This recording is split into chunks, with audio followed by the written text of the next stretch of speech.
Hi guys, we're going to do more one-sided limits today, this time involving piecewise functions. So this is what that will look like. Again, one-sided limits, we've done some of those before. We're talking about algebra now, but your functions this time are piecewise functions. So piecewise functions are just these funky looking functions with the bracket. And I don't want you to get overwhelmed or intimidated by what this looks like. I'm going to try to break it down so it makes a lot of sense as far from a one-sided limit aspect. So you have this function given to you, f of x equals 2x squared minus x if x is less than 3, if the x values are less than 3. However, f of x equals 3 minus x if x is greater than or equal to 3. So basically what that means on a graph is you have two separate sections of the graph. You have one graph where x is less than 3, and you have a completely different looking graph where x is greater than 3, all right? So now from a one-sided limit perspective, all this means is if they ask you to find the limit as x approaches 3 from the negative direction, which is also from the left, right?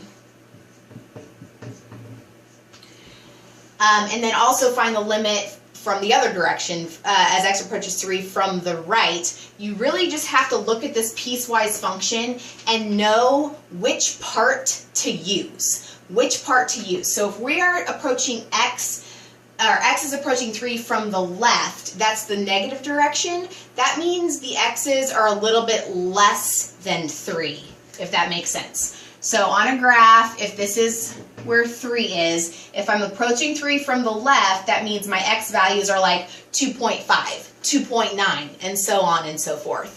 So then, using those numbers in your head, if x is less than 3, then which of these functions am I going to use, the top or the bottom?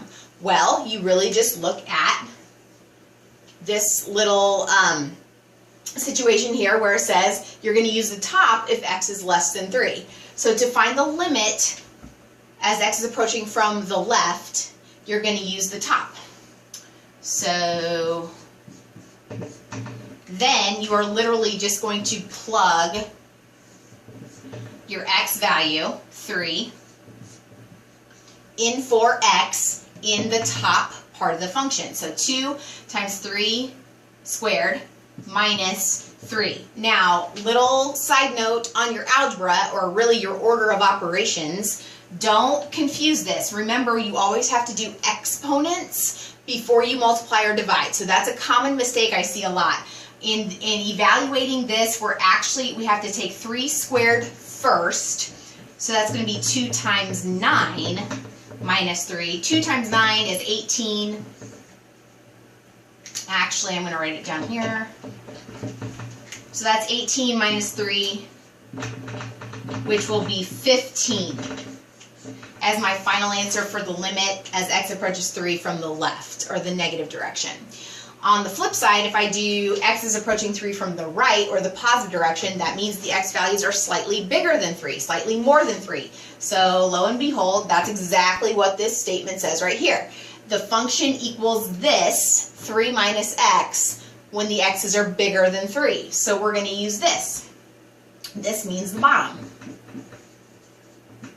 So we take the 3 minus whatever I'm plugging in for x, which in this case is 3, and I get 0. That is my final answer for the limit as x approaches 3 from the positive direction. That's going to be 0.